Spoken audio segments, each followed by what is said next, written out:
อดนึงนะប៉ុន្តែយើងអត់បានគិតដូចជីវិតនេះលំបាកលំមណាបើត្រូវឥឡូវចោលគេសម្លុតតែបើមិនឲ្យអីគេសម្លាប់អូយកអីយកទៅលោកអើយទុកតែជីវិតគឺណាអាហ្នឹងហើយបានយើងដឹងថាដល់ទៅពេលមានរឿងដែលត្រូវស្លាប់បានយើងឃើញជីវិតនឹងសំខាន់មែនទេណាយើងនៅជាអញ្ចឹងគឺណាយើងអត់ដឹងអាកម្រិតភ័យខ្លាចស្លាប់នឹងវាប៉ុណ្ណាយើងដូចថាមិនអីទេណាក៏ស្លាប់ទេស្រាប់តែវាឡើងកូនកដោអីតាណាឬក៏ពួងអីក្នុងមាត់អីចឹងគឺណាយីសង្ស័យមហារាជដឹងភ័យមែនទេអញ្ចឹងណាហ្នឹងហើយដល់ទៅឲ្យពេទ្យមើលថាអត់មែនទេសបាយចឹងទៅហើយដល់ទៅពេលធូរអាហ្នឹងឯងមហារាជហើយដល់កម្រិតតែហ្នឹងមើលមិនជាទេអាភ័យហ្នឹងវាមកពីក្នុងមកណាព្រោះយើងមានស្អីទៅរងាប់បានបើយើងមិនដែលបានចម្រើនមរណសតិអត់បានបំពេញបុណ្យកុសលជាគ្រឿងសម្រាប់ការពារអាហ្នឹងដូចថាមរណសតិក្តីបុណ្យកុសលដែលយើងធ្វើក្តីអាហ្នឹងវាដូចចក្រវ៉ាក់សាំងអញ្ចឹងណាការពារភ័យស្លាប់នៅតែស្លាប់ប៉ុន្តែយើងអត់កើតទុកមានស្អីសេចក្តីស្លាប់ហ្នឹងជាអារម្មណ៍នៃមរណសតិឲ្យបានសមាធិទៀតមិនត្រឹមតែមិនខ្លាចស្លាប់ថែមទាំងបានឧបចារៈសមាធិដោយសារពិចារណាសេចក្តីស្លាប់រឿយហ្នឹងមកទៀតហើយជាបាតនៃវិបស្សនាទៀតមរណសតិហ្នឹងអាពេតវិញ្ញាណណោវិញ្ញាណប្រះទៅស្លាប់ហើយដល់ទៅពុទ្ធបរិស័ទយើងបានស្ដាប់ពធមកអញ្ចឹងអាការដែលនៅរស់ហ្នឹងនៅវិញ្ញាណទេតើព្រោះអាស្លាប់អាពេតវិញ្ញាណណោវិញ្ញាណប្រះអញ្ចឹងអាដែលនៅរស់នៅវិញ្ញាណចិត្តតានុបស្សនាទេពថាគឺថារលឹកបានមិនប្រកាន់ថាអាដែលនៅរស់ហ្នឹងនៅយើងឯណានៅវិញ្ញាណទេតើដែលដឹងអារម្មណ៍ហ្នឹងអញ្ចឹងដឹងរឿងក្នុងផ្ទះក្រៅផ្ទះក្នុងស្រុកក្រៅស្រុកគ្រប់រឿងទាំងអស់អតីតអនាគតបច្ចុប្បន្នហ្នឹងស្អីដែលដឹងគឺវិញ្ញាណទេតើកំណត់វិញ្ញាណដែលដឹងអារម្មណ៍បានមិនមែនជាតួខ្លួនយើងវាមានចាំបាច់ទេមទេអីពីលោកនេះព្រោះអ្វីជាអារម្មណ៍របស់វិញ្ញាណណាអារម្មណ៍ហ្នឹងគឺអ្វីណាដែលចិត្តដឹងណាវិញ្ញាណដឹងហ្នឹងអ្វីហ្នឹងហៅថាអារម្មណ៍ហើយដល់យើងមិនប្រកាន់វិញ្ញាណហ្នឹងថាជាខ្លួនយើងមានចាំបាច់ទេមទេអារម្មណ៍ក្នុងលោកហ្នឹងយកមកធ្វើអីបើវាមិនមែនយើងអ្នកដឹងដដែលហ្នឹងប៉ុន្តែប្រយោជន៍សំខាន់ត្រង់ដែលមិនប្រកាន់វិញ្ញាណថាយើងនេះវិញ្ញាណតគ្នានៅក្នុងលោកហ្នឹងអញ្ចឹងទៅជាសង្ខារលោកទៅមានវិញ្ញាណនឹងទៅនិព្វានឯណាប៉ុន្តែការមិនប្រកាន់ថាមានយើងក្នុងលោកនេះលះទិដ្ឋិនេះមិនមានខ្លួនយើងក្នុងលោកដតីនឹងឯងតែដំណើរទៅព្រះនិព្វានដោយវិបស្សនាញាណមគ្គញាណហ្នឹងទៅព្រះនិព្វានហ្នឹងមិនមែននៅក្នុងសេចក្តីសម្គាល់មានខ្លួនយើងបានស្អីព្រោះព្រះនិព្វានមិនមែនវត្ថុទេមិនមែនរបស់ទេមិនមែនភពភូមិឋានទេណាគឺការមិនកើតឡើងនៅវត្តដាក់កិលេសវត្តដាក់កម្មវត្តដាក់វិបាកវត្តដាក់នឹងឯងមិនកើតឡើងដោយមគ្គអរិយមគ្គនោះកាត់នៅកិលេសវត្តដាក់ទៅកិលេសនឹងមិនកើតឡើងអាសកាយទិដ្ឋិនេះប្រកម្មតែខ្លួនយើងនោះវាអត់មានវាអត់មានអាគំនិតគិតថាខ្លួនយើងនៅក្នុងលោកនេះក្នុងលោកដតីនៅតែរូបវេទនាសញ្ញាសង្ខារវិញ្ញាណហ្នឹងគឺមិនប្រកម្មនឹងឯងតែមិនកើតទុក្ខនឹងនៅក្នុងខ្លឹមសារឲ្យពុទ្ធបរិស័ទយើងកុំឲ្យដូចថាចេះតែចង់ផ្គប់ចិត្តទៅចង់បានអីចឹងណាអត់បានទៅចេះកើតទុក្ខព្រះពុទ្ធអង្គត្រាស់ដឹងឡើងមានគោលការណ៍មួយសំខាន់គឺត្រង់ឲ្យយើងអប់រំចិត្តព្រមតាមសច្ចធម៌ទៅវិញប៉ុណ្ណាក្រេបយកសច្ចៈរស់ក្នុងបច្ចុប្បន្នហ្នឹងគ្រប់រឿងទាំងអស់វាតេតួងនឹងហេតុផលបរមត្តទៅដោយថារឿងអ្នករតីមានចិត្តចេតសិករូបរឿងយើងក៏មានចិត្តចេតសិករូបធម្មជាតិមេឃដីក៏មានរូបធម៌មានហេតុផលត្រឹមត្រូវណា ដល់តែយើងអប់រំវិបស្សនារឿយទៅយើងដឹងថាអ្វីសិតតែមានហេតុផលបរមត្តរឿងហ្នឹងគឺចិត្តគិតទេប៉ុន្តែវាគិតទៅលើបរមត្តធัวហៅថាឧបាទេយបញ្ញត្តិបញ្ញត្តិអាស្រ័យបរមត្តដូចបញ្ញត្តិថាមនុស្សយ៉ាងហ្នឹងឧបាទេយបញ្ញត្តិអាស្រ័យបញ្ញខណ្ឌថាអ្នកដតីអាស្រ័យបញ្ញខណ្ឌបានថាអ្នកដតីហ្នឹងឧបាទេយបញ្ញត្តិដូចយើងនិយាយឧបាទេយរូបរូបអាស្រ័យមហាពុទ្ធរូបចឹងអត់មានដីទឹកភ្លើងចោលវាអត់មានបណ្ណោគុណធោរក្សាឲ្យជាអីទេហ្នឹងឯងចឹងបញ្ញត្តិហ្នឹងវាអាស្រ័យនឹងចិត្តចេតសិករូបជាបរមត្តហ្នឹងហើយចិត្តចេតសិករូបនេះមានបច្ច័យបានកើតឡើងបច្ច័យយ៉ាងណាយ៉ាងនឹងត្រឹមត្រូវ 100% ធ្វើឲ្យយើងសុខចិត្តហ្មងណាជាមួយនឹងអ្វីដែលជាការពិតហ្នឹងយើងអត់ប្រកាន់ថាអ្នកនេះធ្វើអីតោះចិត្តយើងអីទេទោះជាអ្នកនឹងធ្វើបាបធ្វើអកុសលមែនប៉ុន្តែវាមានលោភៈទោសៈមោហៈអកុសលមូលឬគល់នៃអកុសលកម្មហ្នឹងណាជាមូលជាឫសគល់វាអត់មានអ្នកណាទៅធ្វើលោភៈទោសៈមោហៈឲ្យខ្លួនឯងធ្វើសេចក្តីសៅមងឲ្យខ្លួនឯងទេយើងក៏អត់ធ្វើឲ្យខ្លួនឯងអ្នកដទៃក៏អត់ធ្វើឲ្យខ្លួនគាត់ហើយក៏អត់មានអ្នកណាធ្វើឲ្យអ្នកណាដែរអានឹងគឺជាទោសនៃវត្តដាក់យើងនិយាយដោយបញ្ញត្តិសិតតែអ្នករួងគ្រោះទាំងអស់គ្នាដោយយើងរួងគ្រោះកូវីដចឹងយើងជួយគ្នាណាយើងជួយជាបាលចាក់វ៉ាក់សាំងជួយនាំទៅពេទ្យទៅអីចឹងជំងឺរោគគេអីផ្សេងអ្នករួងគ្រោះដោយសារគ្រឿងញៀន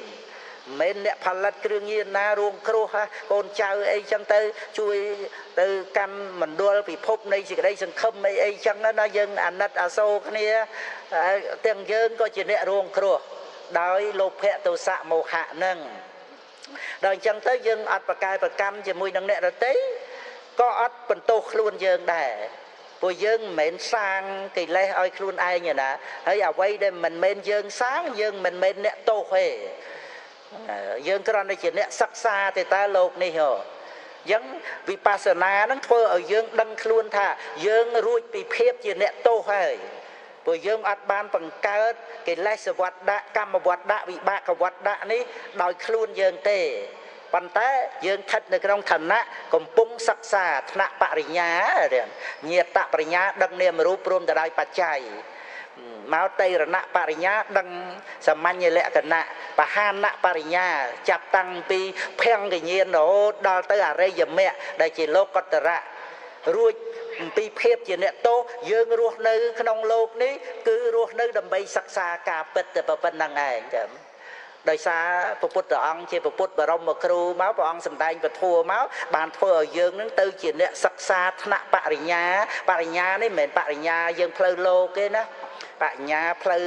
ពធគឺវិបស្សនាប្រែមកថាបញ្ញាដឹងដោយជុំវិញបរិញ្ញាហ្នឹងណាគឺដឹងរូបធម៌នាមធម៌ហ្នឹងគឺញាតបរិញ្ញាណាព្រមតែដោយបច្ច័យសមសនញ្ញាណអនិច្ចំទុក្ខអនត្តាប្រកាសឡើងដល់តេរណបរិញ្ញារួចទៅបហានបរិញ្ញាបញ្ញានឹងលះបង់ដោយវិបស្សនាលោកយៈរហូតដល់ទៅអរិយមគ្គជាលោកតរៈហ្នឹងពាក្យថាបរិញ្ញាយើងស្ថិតនៅក្នុងភូមិនៃការសិក្សានឹងឯងឲ្យតែដឹងនាមរូបព្រមទៅដោយបច្ច័យយើងឈប់បន្ទោសខ្លួនយើងហើយបើត្រូវស្លាប់ពេលណាក៏ដោយឲ្យតែបានដឹងនាមរូបព្រមទៅដោយបច្ច័យក្នុងអត្តកថាអលកតូបមៈសូត្របៃដកលេខ21ហ្នឹងមានឈ្មោះថាចូលៈសោតាបានក្រោយពីស្លាប់មានតែសុគតិភពតែប៉ុណ្្នឹងឯងចាអត់មានអបាយភូមិទេដោយសារបានដឹងនាមរូបព្រមទៅដោយបច្ច័យទៅវាអត់បន្ទោសខ្លួនយើងថាយើងអ្នកបង្កើតវត្តដាក់បង្កើតជីវិតនឹងឲ្យខ្លួនឯងទេណាដល់អញ្ចឹងវាអត់សៅมองចិត្តនៅពេលចិត្តស្លាប់បានសច្ចៈរស់សច្ចៈរស់រក្សាហ្នឹងអត់មានបតកអីណារស់ជាតិរស់នៃការពិតហ្នឹងណាការក្រេបយកសច្ចៈរស់បានគឺកំចាត់បងការស្រេកឃ្លានដោយតណ្ហាដែលជាការស្រេកឃ្លានហ្នឹងកំចាត់បងបានដោយសច្ចៈរស់គឺការពិតណាយើងព្រាត់ប្រាសញាតិមិត្តសន្តានបងប្អូនមែនអតីតាធម្មាកន្លងទៅមែនប៉ុន្តែអ្វីដែលនៅជាមួយយើងនឹងត្រឹមតែជាការពិតតែមកមុខនឹងបានណាគឺណា ហើយការពិតហ្នឹងមិនដែលប្រត់ពីយើងទេគ្រាន់តែយើងមិនបានធ្វើទុកក្នុងចិត្តទៅយើងអត់ដឹងការពិតហ្នឹងនៅជាមួយយើងនៅមួយការពិតយើងអត់ដឹងប៉ុន្តែដល់តែយើងបានស្ដាប់ពធទៅបានយើងដឹងថាអ្វីដែលមិនដែលប្រះចោលយើងគឺការពិតហ្នឹងឯងបច្ចុប្បន្នគ្រប់ពេលវេលាគឺហេតុផលបរមត្តអ្វីមានហេតុបានកើតឡើងណាហើយអ្វីដែលកើតវាត្រឹមត្រូវតាមហេតុហ្នឹងណាហើយសច្ចៈនេះការពិតហ្នឹងណាគឺបុគ្គលណាដែលបានដឹងហើយគឺទៅជាព្រះអរិយបុគ្គលមិនវីអង្គណាសំបីតែព្រះសម្មាសម្ពុទ្ធព្រះបច្ចេកពុទ្ធអរិយសាវកអរិយសាវិកាគ្រប់អង្គទាំងអស់ដែលបានទៅជាព្រះអរិយបុគ្គលព្រោះបានដឹងនៅការពិតហ្នឹងឯងហើយយើងអត់បានស្ដាប់ពធចង់បានតែរបស់ឲ្យជាទីពេញចិត្តទេហើយដល់ទៅអត់ពេញចិត្តទុកទោមនោះសេចក្តីពិតដែលនាំឲ្យព្រះពុទ្ធអង្គបានត្រាស់នាំឲ្យព្រះបច្ចេកពុទ្ធត្រាស់សេចក្តីពិតនាំឲ្យបានទៅជាព្រះអរិយបុគ្គលយើងឯនេះបែរទៅជាទោមនោះបន្ទុះតដោយសារយើងអត់ដឹងសេចក្តីពិតអានឹងគឺខាតតែពេលវេលាហ្នឹងសន្សំទុកទោមនោះសន្សំសេចក្តីល្ងងអញ្ចឹងក្នុងលំសារនៃពធខ្ញុំណារតនាមកក្នុងបុណ្យកឋិនយើងដោយសារថាយើងដឹងតែពេលវេលាកន្លងទៅអញ្ចឹងជីវិតរបស់យើងវាដើរទៅរកសេចក្តីស្លាប់ប៉ុន្តែទិសដៅរបស់យើងស្លាប់ពីមួយជាតិទៅមួយជាតិតម្រង់ទៅរកការរួចផុតចាកទុក្ខណាស្លាប់ពីជាតិនឹងអញ្ចឹងទៅយើងបានបុណ្យដូចថាយើងលិចសំពៅមែនប៉ុន្តែយើងមានទូកមានក្បូនមានពងមានប្រទេសក្តារណាហែលទៅឬក៏ថាមានយានមកស្រង់ចម្លងទៅអញ្ចឹងណាប៉ុនហ្នឹងណាប៉ុនហ្នឹងដូចទូកដូចក្បូនដូចពងដែលមិនឲ្យយើងលិចទៅអបាយភូមិអញ្ចឹងណាហ្នឹងឯងបានដល់សុគតិភពទៅយើងមានឱកាសប្រើប្រាស់សុគតិភពនឹងឯងសាងព្រហ្មយានគឺអរិយមគ្គហ្នឹងឲ្យបានសម្រេចនៅលោកុត្តរធម៌ហ្នឹងក្នុងអបាយភូមិអត់មានលោកុត្តរធម៌ទេទាំងទុកលំបាកខ្លាំងហើយអត់មានលោកុត្តរទៀតអញ្ចឹងយើងពឹងបុណ្យណាហ្នឹងឯងបន្តអំពីជាតិហ្នឹងទៅពួកយើងដឹងថាពេលណាមួយយើងស្លាប់ហើយដាច់ខាតមិនអាចថាមិនបដិសន្ធិទេពីព្រោះនៅមានអវិជ្ជាតណ្ហាបាទានណាមានតែព្រះអរហន្តទេដែលបរិនិព្វានដែលអត់មានបដិសន្ធិអញ្ចឹងទោះជាបដិសន្ធិមិនមកយើងត្រូវពឹងបុណ្យឲ្យមានកុសលវិបាកបដិសន្ធិដើម្បីយើងប្រើប្រាស់សុគតិភពនឹងយើងមិនត្រូវការសបាយរីករាយភ្លេចខ្លួនអីទៅទេយើងស្ថិតនៅក្នុងសម្មាបដិបទាមានព្រះនិព្វានជាទិសដៅឲ្យតែយើងធ្វើទានសំបីតែបន្លែមកក្តាប់ឬក៏ត្រួយស្ដៅមកក្តាប់ក្រិនធ្វើឆ្នាំហ្នឹងប៉ុន្តែយើងប្រាថ្នាវិវត្តៈហ្នឹងនៅក្នុងបដិបទាសោតប្រសូតទី3ក្នុងបៃដកលេខ31ប្រកាសថានឹងគឺជាសម្មាបដិបទាមែនពិតដោយសារអីដោយសារប្រាថ្នាវិវត្តៈហ្នឹងឯងបើថាប្រាថ្នាវត្តៈទេសំបីសមាបត្តិ8លោកីអភិញ្ញាចូលក្នុងមិច្ឆាបដិបទាផ្លូវមេផ្លូវបិសាចផ្លូវនៃវដ្តសង្សារតែដល់ទៅប្រាថ្នាវិវត្តៈយើងមានបរតនត្រ័យពុទ្ធังសរណังឆាមិធម្មังសរណังឆាមិសង្ឃังសរណังឆាមិអញ្ចឹងយើងដឹងខ្លឹមសារក្នុងពុទ្ធសាសនាគឺការអស់ទិដ្ឋិនិងតណ្ហានឹងឯងការបានសម្បត្តិអីក្នុងโลกនឹងបណ្ណាក៏ដោយឲ្យតែនៅសម្គាល់ថាមានខ្លួនយើងជាម្ចាស់វានៅទុកកង្វល់តែវាត្រង់យើងគ្រប់គ្រងហួងហែងណាវាអត់តន់ទំនេរវាអត់តន់ស្រឡះវានៅគ្រប់គ្រងហួងហែងមានបញ្ហាត្រូវភ្លើងឆេះត្រូវទឹកលិចត្រូវគេដណ្ដើមត្រូវគេខ្ចីត្រូវគេទៀមទាអីសពគ្រប់ឯណាមួយខ្លួនឯងចាស់ឈឺស្លាប់ណាម្ល៉េះហើយត្រូវសៅមងចិត្តឲ្យតែនៅសម្គាល់ថាមានយើងជាម្ចាស់ក្នុងโลกនេះគឺត្រូវតែទុកកង្វល់ចង្អៀតចង្អល់ទៅអានឹងទោសរបស់ទិដ្ឋិហ្នឹងចឹងឯងឯការដែលបានសំខាន់បំផុតតាមផ្លូវពធហ្នឹងគឺបានបញ្ញាដឹងរូបធម៌នាមធម៌ទៅអត់ប្រកាន់ថាមានយើងនៅក្នុងโลกនេះដល់ទៅតាមផ្លូវភ្នែកជាចមនដាតកាយចិត្តហ្នឹងវាអត់មានសេចក្តីប្រកាន់ថាមានខ្លួនយើងអ្នកឃើញខ្លួនយើងអ្នកឮទេ មានតែចក្ខុវិញ្ញាណឬក៏ចក្ខុទ្វេរវិថីដឹងរូបសោតវិញ្ញាណឬក៏សោតទ្វេរវិថីដឹងសម្លេងវាអត់ប្រកាន់ខ្លួនយើងអញ្ចឹងណានឹងឯងដំណើរទៅព្រះនិព្វានណាទៅរកការអស់ទិដ្ឋិនិងតណ្ហាណាបានសរុបសេចក្តីមកសេចក្តីសុខពិតប្រកបមិនមែននៅត្រង់យើងបានអីហើយធ្វើជាម្ចាស់គ្រប់គ្រងអ្វីក្នុងโลกនេះទេសេចក្តីសុខពិតប្រកបគឺការអស់តណ្ហាហើយមិនមែនត្រឹមតែអស់ទុក្ខកង្វល់ប៉ុណ្ណឹងទេអស់ភពជាតិកំណើតក៏ដែរអត់មានបញ្ញខណ្ឌហ្នឹងហើយបរមសុខជារៀងរហូតទៀតហ្នឹងបានក្នុងខ្លឹមសារត្រង់ថាកាឡោខសតិភូតានិសពានេវៈសហតនាណាការពេលវេលាកន្លងទៅណាក៏កន្លងទៅយើងមានទិសដៅទៅមុខឯងយើងមិនមែនដើរថយក្រោយទៅណាអ្វីអស់ទៅបាត់បង់ទៅយ៉ាងណាក៏យើងមិនចេះតែអាឡោះអាល័យពេកទេដោយសារអីដោយសារថាដំណើររបស់យើងដូចយើងដើរឡើងភ្នំអញ្ចឹងហើយយើងដឹងច្បាស់ថានៅលើកំពូលភ្នំនោះអត់ខ្វះអីទាំងអស់មិនបាច់រែកពុនលីសែងអីទៅច្រើនទេនាំធ្ងន់ឡើងអត់រួចល្អិលផ្លាត់ផ្លាតធ្លាក់ជ្រោះដោយបព្វជិតអញ្ចឹងព្រះពុទ្ធអង្គបង្រៀនឲ្យសលហុកវុត្តេក្នុងករណីមេតសោតឲ្យប្រព្រឹត្តស្រាលណាល្មមត្រឹមតែញ៉ាំងជីវិតិន្ទ្រីឲ្យប្រព្រឹត្តទៅហើយប្រឹងប្រែងដើរទៅដោយសិលសមាធិបញ្ញាទៅដល់កំពូលហ្នឹងគឺអ្វីដែលរែកពុនលីសែងទៅក៏ចោលដែរព្រោះដល់កំពូលហ្នឹងអត់ខ្វះអីទាំងអស់ហ្នឹងក្នុងន័យប្រៀបណាព្រះនិព្វានគឺអត់ចាំបាច់ត្រូវការអីទាំងអស់ពីក្នុងโลกនេះអស់ការប្រកាន់ថាមានខ្លួនយើងអស់តណ្ហាដែលត្រូវការអ្វីអត់ចាំបាច់ទៅស្មោមក្នុងโลกនេះទៀមទាអីដោយទិដ្ឋិតណ្ហាទេនឹងសម្បត្តិព្រះនិព្វានណាប៉ុន្តែយើងគ្រាន់តែស្ដាប់បើអត់មានការអប់រំបញ្ញាយើងអត់តន់ទទួលស្គាល់ថាជាបរមសុខទេមិនដឹងសុខយ៉ាងម៉េចព្រោះយើងវាជាប់នឹងសេចក្តីសុខត្រង់ដែលសោយអារម្មណ៍ក្នុងโลกនេះតើតែមានវិបស្សនាញាណដឹងវត្តដាក់ដែលប្រព្រឹត្តទៅនឹងជាវត្តដាក់ទុក្ខរូបវេទនាសញ្ញាសង្ខារវិញ្ញាណប្រព្រឹត្តទៅណាសង្ខិតតេនៈបញ្ចុបាទានខន្ធធាទុក្ខាហ្នឹងដោយបំព្រួញវត្តដាក់ទុក្ខហ្នឹងគឺនៅលើឧបាទានខន្ធណាដល់អញ្ចឹងឧបាទានខន្ធដែលប្រព្រឹត្តទៅ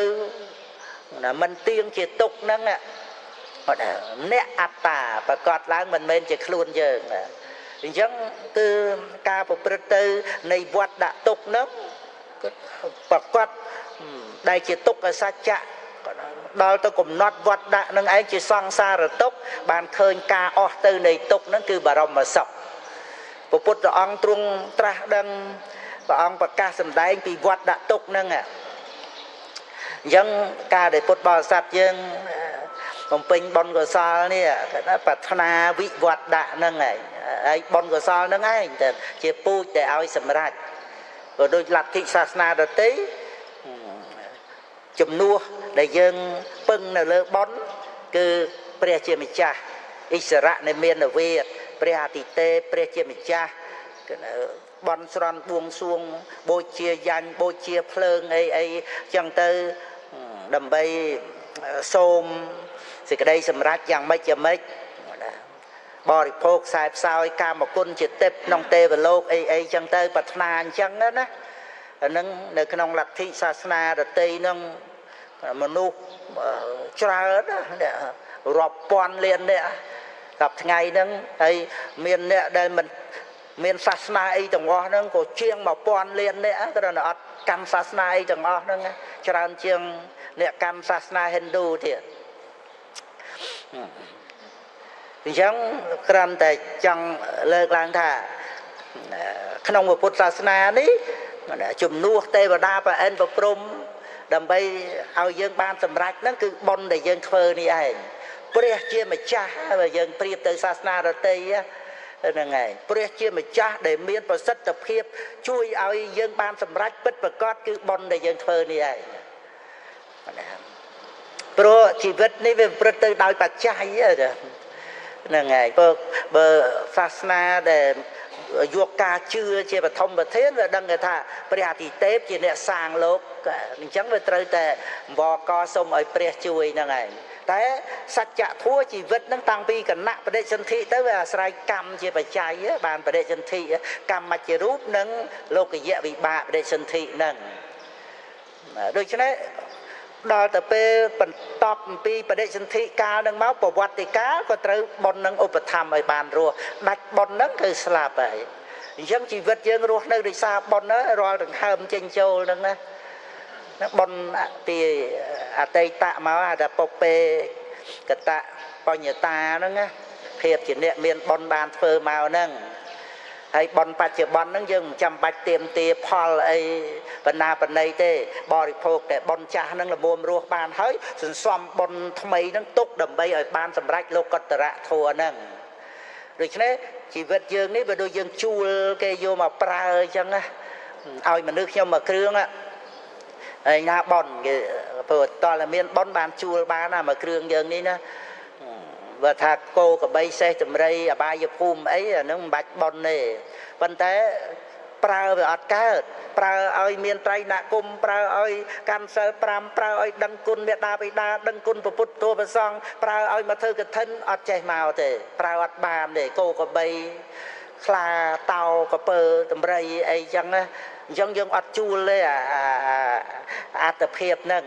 មនុស្សទេបានយើងជួលបានមកយើងប្រើបានណាតាំងពីនៅក្មេងមកណាឆ្លាតណាមេត្តាបិតាបង្ហាត់បង្រៀនអីហ្នឹងឆ្លាតមកពីអីកុសលវិបាកបដិសន្ធិមនុស្សយើងនេះដល់អញ្ចឹងប្រវាំងហ្នឹងវាជាកុសលវិបាកប្រវាំងក៏បញ្ញាទៀតអញ្ចឹងមេត្តាបិតាប្រាប់អីបង្រៀនអីឆ្លាតហ្នឹងគឺតេតួងនឹងផលបុណ្យណាហ្នឹងហើយប៉ុន្តែមនុស្សប្រមាណនេះដែលគិតថាខ្លួនឯងឆ្លាតហ្នឹងដោយអាស្រ័យផលបុណ្យណាកុសលវិបាកបដិសន្ធិគិតថាមានតិចជាណាដែលថាខ្លួនឯងឆ្លាតខ្លួនឯងហ្នឹងហ្មងណាអញ្ចឹងវាអត់មានសទ្ធាអីនៅក្នុងរឿងបុណ្យដែលឲ្យសម្រេចនៅអ្វីដែលជាទីកប់ចិត្តហ្នឹងទេវាអត់មានសទ្ធាណាហ្នឹងហើយតែសច្ចធម៌គឺអ្នកណាជឿក៏ដោយមិនជឿក៏ដោយតែការពិតយើងប្រើអត្តភាពជាមនុស្សនេះរហូតដល់ទៅចូលកាន់ភ្លោះបុស្សជាបព្វជិតទៀតមើលឲ្យបំពេញសិលសមាធិបញ្ញាប្រើតាំងពីចុងសក់ដល់ចុងជើងត្រូវកោសក់ត្រូវកាត់កញ្ចក់អីសពគ្រប់ប្រព្រឹត្តទៅក្នុងព្រះវិន័យទាំងអស់ប្រើបានហ្នឹងហើយហើយបើយើងប្រៀបទៅនឹងទូលមានតម្រៃក៏គេបង្វឹកបង្ហាត់បានខ្លះហ្នឹងហើយគ្រាន់តែថាជូនជើងលើកជើងឲ្យគេឡើងជន់ជិះអីចឹងទៅជាព្រះទីនាំងបរិជាឬក៏ដង្ហែព្រះបរមធាតុនៅតាមពាក់បណ្ឌទ្វីបអីចឹងណាបង្ហាត់បានខ្លះអានឹងអកុសលវិបាកបដិសន្ធិផងតែមនុស្សយើងនេះកុសលវិបាកបដិសន្ធិជាមនុស្សហើយអ្នកដែលបង្វឹកយើងនឹងថ្នាក់ព្រះសម្មាសម្ពុទ្ធគេថាតាមរយៈបត្រៃ3ដកនេះដែលព្រះគុណម្ចាស់ប្រណិប័តហ្នឹងអ្នកដែលបង្វឹកព្រះគុណម្ចាស់ហ្នឹងគឺពុទ្ធបរិស័ទយើងហ្នឹងដែលវឹកហាត់ទៅតាមទានសិលភាវនាហ្នឹងក៏ព្រះពុទ្ធអង្គជាអ្នកបង្វឹកបង្ហាត់ដែរហើយមើលចិត្តយើងជាមនុស្សហើយអ្នកដែលបង្វឹកយើងនឹងថ្នាក់ព្រះពុទ្ធអង្គទៀតគួរឲ្យយើងសប្បាយនឹងការវឹកហាត់នឹងបណ្ណាទៅគោក្របីអីគេបង្វឹកបានខ្លះហ្នឹងហើយ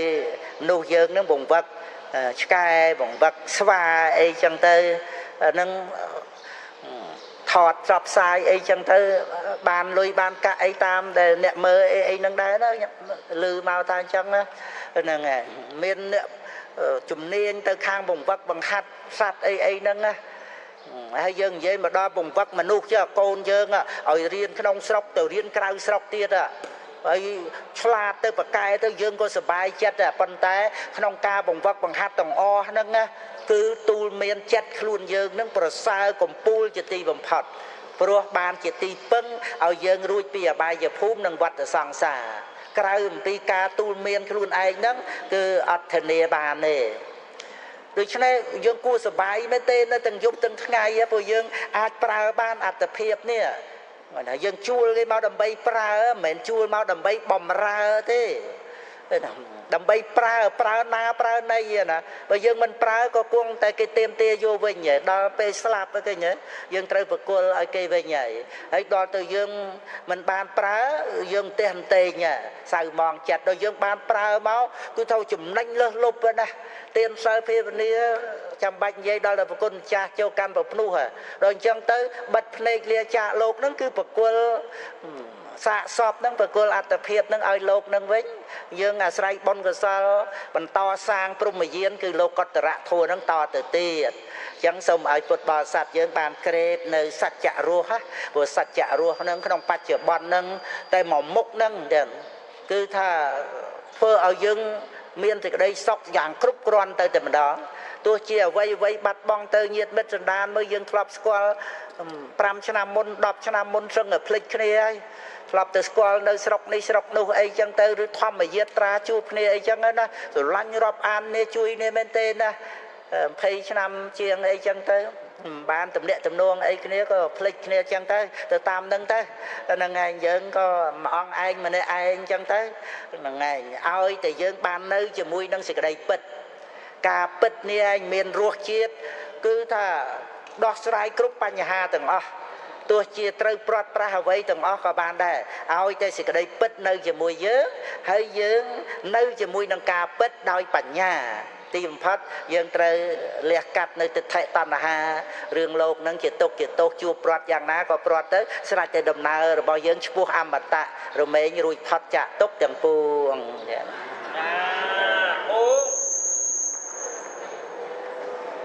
អរគុណទាំងសាធុលើល្អសូមក្រាបថ្វាយបង្គំនមស្ការចំពោះគុណត្រៃរតទាំងដោយសេចក្តីគោរពនៅក្រែចុងក្រោយ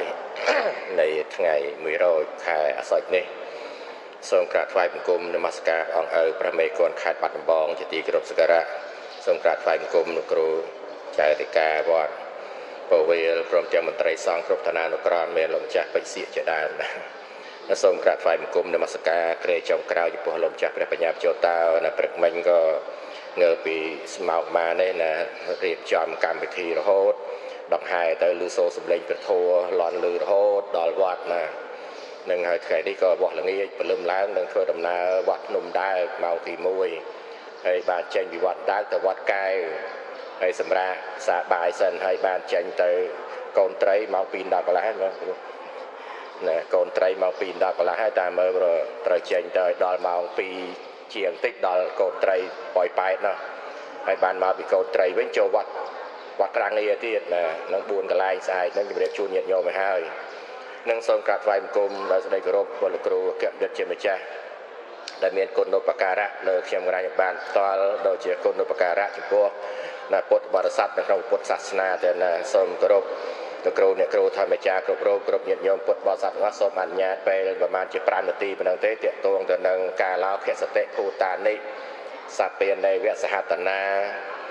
យោចកាលខេសោភូតោសភូតបច្ចនបច្ចេពហូនិនរៈសៃសានិ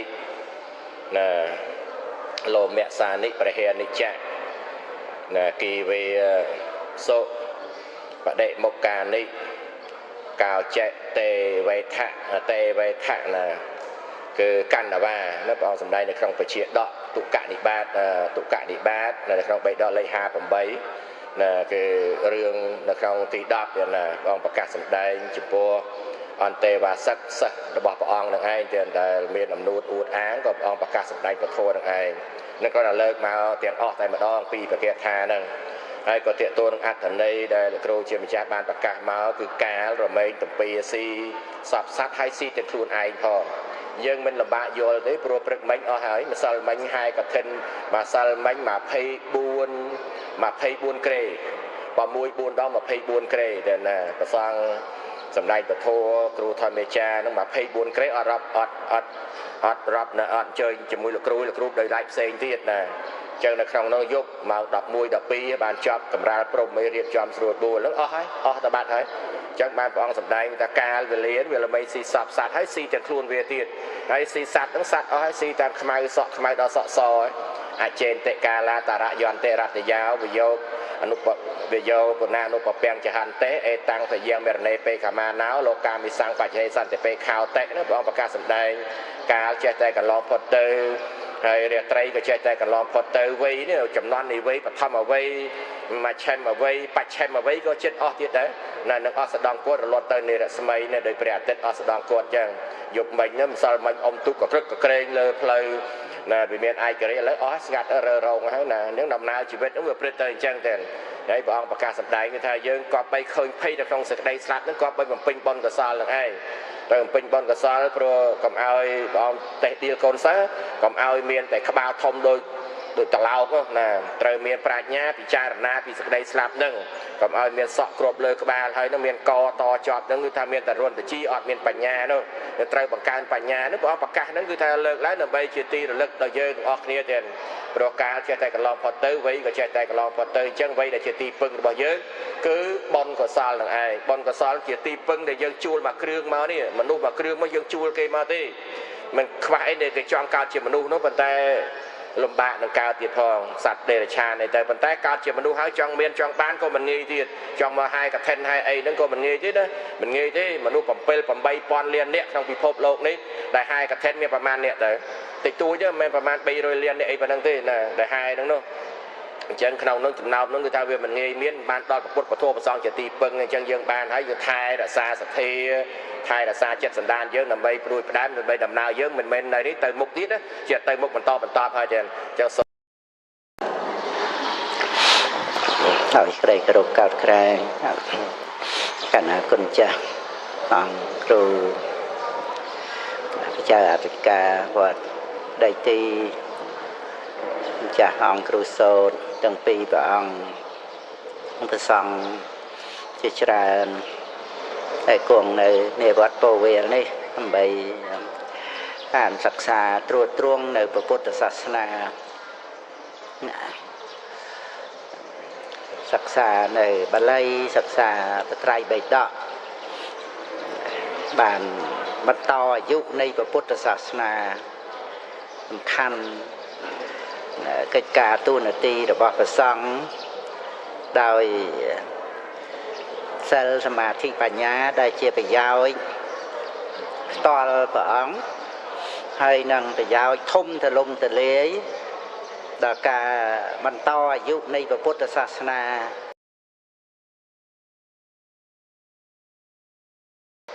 នៅតែនសុវណ្ណភូមិយើងរហូតដល់ទៅគ្រប់5000ព្រះវស្សាចឹងខ្ញុំប្រកាសណាសូមអនុញ្ញាតកាសបានចូលរួមជាធម្មទានក្នុងពិធីបុណ្យកឋិនទានសូត្រមន្តយើងថ្ងៃ100នេះនឹងឲ្យមាតុគុណចាស់លោកគ្រូចាអ្នកកម្មការចាស់បុណ្យផងនឹកទៅដូចខុសសន្យាហ្នឹងឯងសន្យា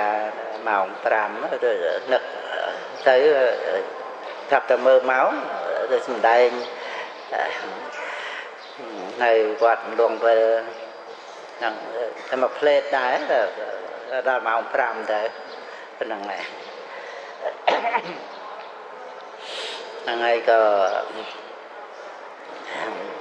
មានអីចាំបន្ថែមណាប្រាក់វិជាពធទេសនា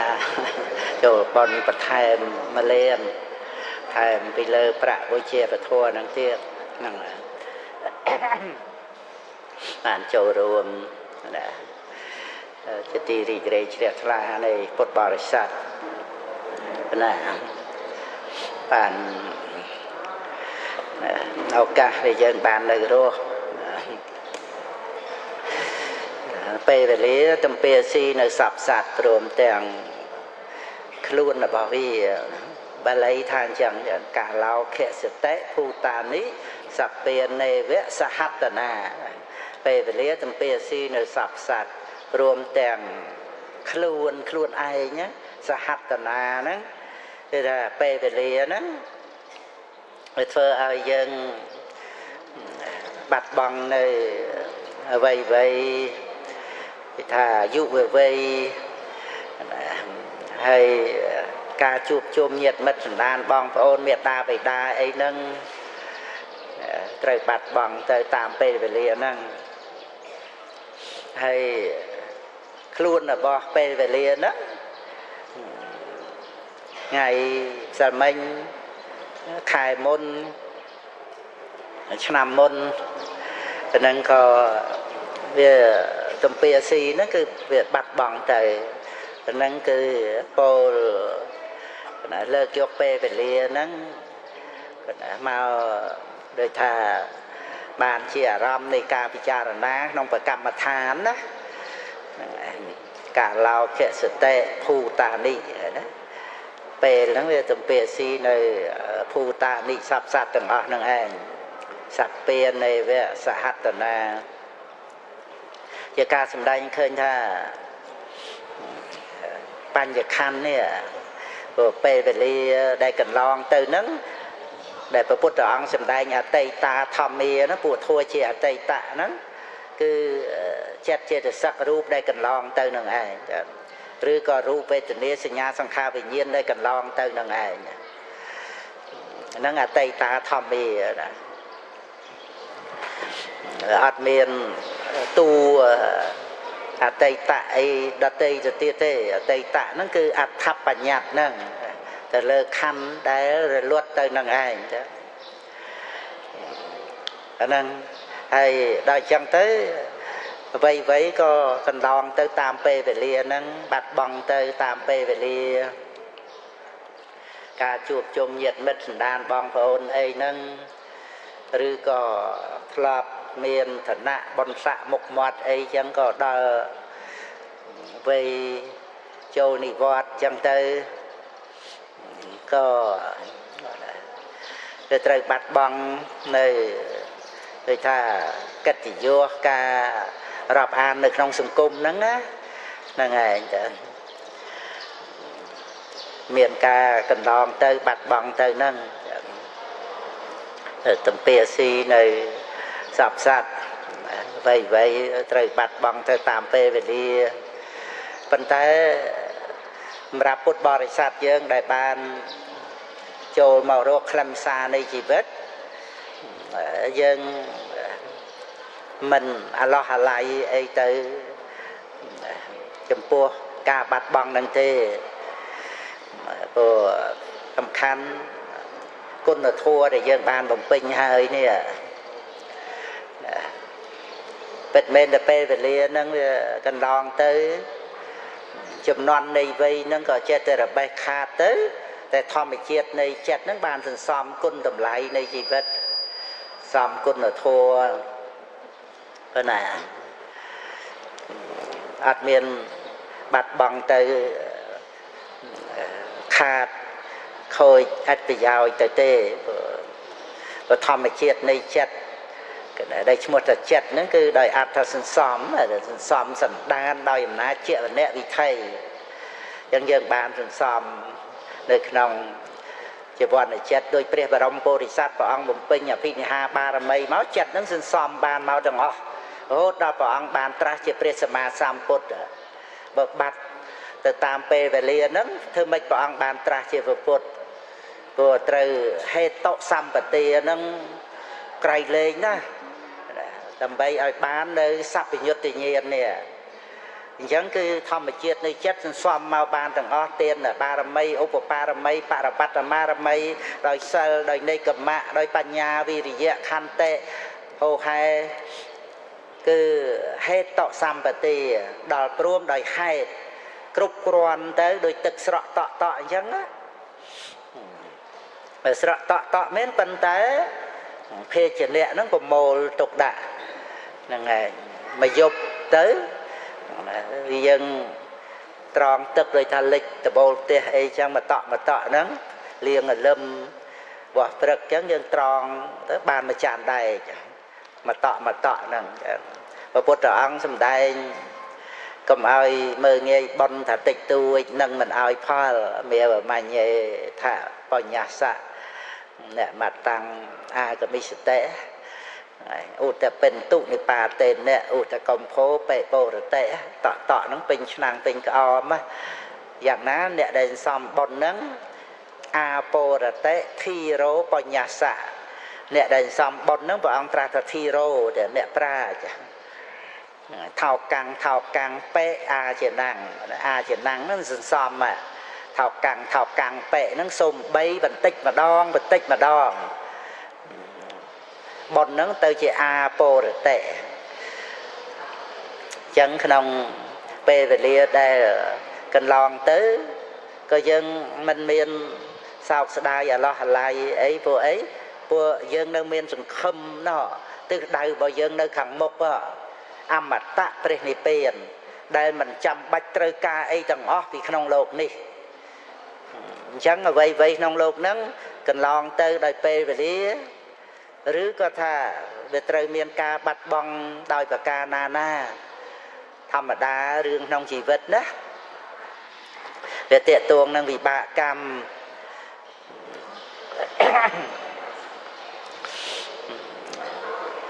đôi chia trao được cam ấy chẳng tây rứ có về trời bị bắt đòi phơn chạy tức lịch ấy chẳng thầm mà đa này chỉ vật vậy ai tha nơi thật phê cho mùi dân hồ tơ tê bà mình vì nè bắt bong tới chào dân của dân nơi để chào tới tê lược lên tới dân phơ ở tư chưa được bỏ là ếch mà rừng chết cứ chết từ nà rồi dân phơ cái thân là chạy bò phai sót chạy bò nó về phai xong tới mến bên là chết từ nà nó về miền chụp bạch bị chết dân tới nà chết từ nà nó tùm nục rong chạy và rạp chạy cái thân là chạy bò đào xoắn nâng từ chết na nâng tệ cả na phai ấy và kênh ấy chun ấy ao ấy cứ chết na nó sầm bồ từ đôi rồi bọt nâng miền đó đại tu chỉ nẹt miền đó là ngày thấy nó đâm tục nông chết trên đàn là ngày bây giờ bậc kênh như hành và xóm chẳng hành nó từ nông bạt và xoắn nết và này chết từ na đây chỉ pui ba với pui cầm lăng nè cái nó pui à dụ quan nạ sọc hạ về lẹ nè cái nó và đệ phiền nè nông ăn cột trại này cay pan dịch cạn này bát trâm tè à ha phôi chuồn muối vào ăn sầm đay cái nó miền phal pram mục à dụ quan nạ sọc hạ về lẹ nâng và đệ phiền nè thay mùi tiền nè nông ca để tụm nục rong chẳng hạn bên ở bát đó và xoong nâng á chẳng hạn bên ở bát nó và xoong chăn mến bên ta chê từ na nè và kênh ấy đó và xoong à dụ về quan nạ bùa sầm bò ảo chia này à hà nó mà nằm ở miền bùa sầm bò chạy bò nó nằm ở miền bùa sầm bò khuôn trai chạy bò nâng tay chết từ na để bậc kênh nó chế pui chứ à dụ và na sọc hạ về lẽ nó cứ chết từ na nó đâm được nông chặt nó ngày dân chăm bạch trời ca pra hà dụ và na sọc hạ về lẽ cầm lăng cái cầm lăng bạch nhà và đệ phiền nè nó cứ thà bạch nhà bài thuê chạy đăng tới cái nông Pariyat và đệ bạch cha nâng ả thị cầm mẹ lâu có tà thua đó đệ phiền nè nâng á trâm đà dụ quan nạ sọc hạ bê lẹ có bán đây nâng bột tờ bô buôn và cá và ong dùm đáy khăn ông và kia tha thăm ở bọt áp về từ nẹ xây lý sạ nê chăng bột thê và cha gì nào chặt ta rao thăm mê và thàn tệ à dụ quan nào sọc khăn bê lẹng này còn thế khi ăn cốt ra cái pan chỉ cạn đi bát có vào ăn dùm tay anh miênอายุ วัน ณะ สุขะ เป็น lẽ ประเดเพียนเนี่ยนั่นที่เจ็บพอในอาหารโพยชวนประเดเพียนเนี่ยนั่นคือใบเจนยังปีเป็ด lẽ นั่นไงพอเป็น lẽ กำลังกายกำลังปัญญาประเดเพียนเนี่ยนั่นคือปัญญานั่นไงกรณีถ้าปัญญาพิเศษน้องกาได้เมียนประเดเพียนฉลาดเฉลียวได้นั่นคือเตะตวงนั่งอาหารโพยชวน បងប្អូនកូនចៅឲ្យយល់ថាការដែលយើងឲ្យអីដល់អ្នកដទៃគឺចេតនាមាននៅអ្វីនឹងឯងមានហើយបានឲ្យប៉ុន្តែចេតនានោះវាអត់ដាច់ចេញពីចិត្តនឹងទៅទេវានៅជាពូជដាំនៅក្នុងចិត្តនឹងណាយើងតាំងចេតនាឲ្យសេចក្តីសុខគេចេតនានឹងជាពូជសុខហ្មងដែរបានឲ្យសុខទៅអ្នកដទៃបានណាហើយប៉ុន្តែចេតនានោះវាដាំឬថាបើប្រៀបទៅនឹងពូជវាដាំនៅក្នុងចិត្តនឹងឯងឬយើងដាំស្វាយបានស្វាយដាំដូងបានដូងអញ្ចឹងដាំសេចក្តីសុខហ្នឹងចេតនាហ្នឹងយើងស្វែងរកសេចក្តីសុខដែលមិនតាន់បានចេះដឹងយើងស្វែងរកអ្វីឲ្យជាទីពេញចិត្តហ្នឹងឯងយើងសប្បាយនឹងអារម្មណ៍នៃជាទីពេញចិត្តរូបសម្លេងរូបផតពៈអញ្ចឹងទៅមាសប្រាក់លុយកាក់អីសពគ្រប់ឋានៈបុណ្យស័ក្តិការសរសើរអីអញ្ចឹងទៅដល់ទៅយើងបានមកសិក្សានៅក្នុងពុទ្ធសាសនាយើងមករស់សេចក្តីសុខក្នុងជីវ័ននៃចិត្តនេះជីវ័ននៃចិត្តហ្នឹងក្នុងមួយវរៈមាន7គណៈហើយនៅក្នុងជីវ័ននៃចិត្តមហាកុសលហ្នឹងវាប្រកបដោយវេទនាជាសុខអត់មានទុក្ខទោមនស្សទេទោះជាឧបេក្ខាក៏សង្គ្រោះចូលក្នុងសុខហ្នឹងឯងហើយសំខាន់គឺប្រសិជ្ជៈទោសអនិវច្ចសុខសុខក្នុងការងារដែលប្រសិជ្ជៈទោសហើយក្នុងមួយថ្ងៃហ្នឹងជីវ័ននៃចិត្តកើតច្រើនណាស់ប៉ុន្តែយើងមិនបានអប់រំវាច្រើនទៅក្នុងលោភៈ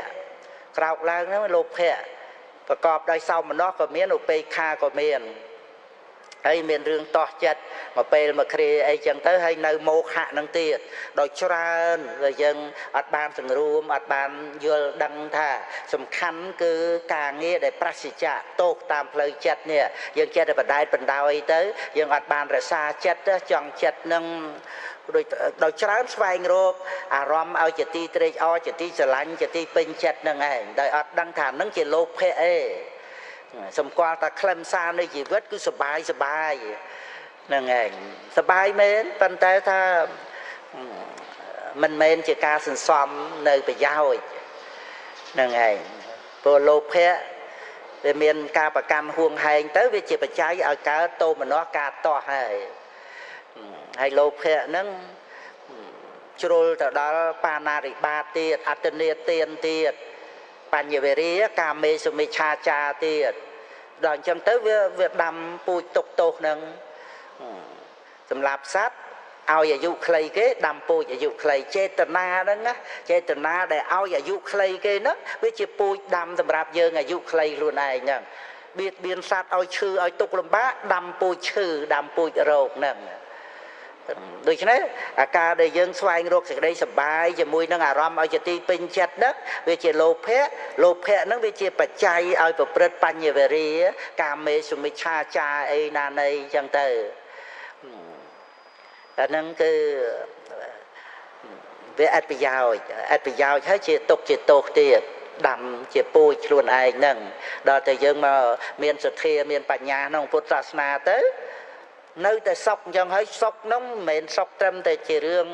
កាមសុខនេះទេក្តីសុខហ្នឹងក្នុងទានក្នុងសិលក្នុងសមថៈក្តីសុខក្នុងសមាធិសុខក្នុងវិបស្សនាទៀតសុខរហូតដល់លោកុត្តរធម៌ទៀតក្តីសុខក្នុងជីវ័ននៃចិត្តនេះអញ្ចឹងយើងមិនចេះតែស្វែងរកអារម្មណ៍ឲ្យជាទីសប្បាយឲ្យជាទីត្រេកអររីករាយទេយើងមករស់សេចក្តីសុខផ្លូវចិត្តរបស់យើងដែលជាបុណ្យគឺជាក់ស្ដែងព្រោះយើងត្រូវការសេចក្តីសុខយើងជ្រាបស្រាប់ហើយប៉ុន្តែដល់ទៅយើងមកពិសោធន៍ជាក់ស្ដែងសេចក្តីសុខនៅនឹងជីវ័ននៃចិត្តដែលជាបុណ្យកុសលព្រោះឲ្យតែជីវ័ននៃចិត្តជាបុណ្យគឺវាអត់ប្រកបដោយទុក្ខទោមនស្សទេហើយសំខាន់ជាសេចក្តីសុខហើយជាបុណ្យកុសលទៀតនេះវាសំខាន់ត្រង់ហ្នឹងណាហ្នឹងហើយហៅថាអនិវច្ចសុខក្នុងការងារដែលប្រសិជ្ជៈទោសអញ្ចឹងក្នុងជីវិតរាល់ថ្ងៃទាំងថ្ងៃទាំងយប់អត់មែនថាអូបុណ្យនឹងមានម៉ោងមានពេលបានតែពីព្រឹកម៉ោង8ដល់ម៉ោង6ល្ងាចអីចឹងបានធ្វើបុណ្យបានអត់ទេពេលណាក៏ដោយឲ្យតែយើងជ្រះថ្លា យប់ឡើងប្រណិប័តមេត្តាបិតាគាត់ចុកគាត់រយអីដែលចាស់ឈឺឆ្អឹងឈឺស្អែងដែលស្ពោតឆ្អឹងអីចឹងទៅឧស្សាហ៍ចុករយគក់ច្បាច់ជន់ទៅអីចឹងណាហ្នឹងឯងនឹកកលឹកឃើញខ្ញុំនៅពីតូចហ្នឹងគាត់ចុករយអីយ៉ាងម៉េចទេហ្នឹងឯងសម្រានទៅឲ្យជន់តនេះទៅនោះអីចឹងហ្នឹងឯងហ្នឹងដល់យើងចាស់មកយើងដឹងរឿងចុករយអីហ្នឹងចឹងទៅហើយណាមួយបានកូនល្អរកប្រណិប័តចឹងទៅតបស្នងសងគុណគាត់ហ្នឹងហើយគាត់ក៏សប្បាយចិត្តហើយយើងជាកូននេះមានកតញ្ញូតាធម៌នេះហ្នឹងគឺចង់លើកថាបុណ្យពេលណាក៏បានដែរឃើញទេហើយជីវ័នចិត្តដែលជាកុសលហ្នឹងប្រព្រឹត្តទៅហ្នឹងគឺជាសុខហ្មងណាយើងចាំបាច់ថាយើងអត់បានទៅរស់សេចក្តីសុខអីណាយនៃសេចក្តីសុខដែលពេញចិត្តហ្នឹងអាហ្នឹងវាលោភៈអាហ្នឹងគឺគួរតែយើងសង្រួមហ្នឹងពីដើមយើងអត់ដឹងណាហ្នឹងហើយដល់មកដឹងគឺថាសង្ខេបតាមហ្នឹងទៅវានៅតែមានអញ្ចឹងយើងរស់សំណុកសុខស្រួលសម្រានស្រួលរស់ឆ្ងាញ់រស់អីវានៅជាប់ចម្ពាក់នឹងគេសរសើរគេលើកតម្កើងអីខ្លះប៉ុន្តែយើងចេះតែសង្រួមមកយើងដូចថាដណ្ដើមពេលវេលាអំពីអាការស្វែងរកសេចក្តីសុខហ្នឹងមកជាការចម្រើនដោយទានសិលភាវនានេះវិញហ្នឹងហើយចម្រើនអញ្ចឹងហ្នឹងត្រង់ថាពេលវេលាដែលកន្លងទៅវាទំពាស៊ីសពសត្វមែនប៉ុន្តែយើងអត់ខាតទេព្រោះយើងប្រើពេលវេលាហ្នឹងវិញយើងប្រើពេលវេលាហ្នឹងហើយចិត្តហ្នឹងក៏បានសន្សំនៅប្រយោជន៍ហ្នឹងជាពូជហើយយ៉ាងទៀតជាឧបនិស្សយបច្ច័យនៃលោកុត្តរធម៌ទៀត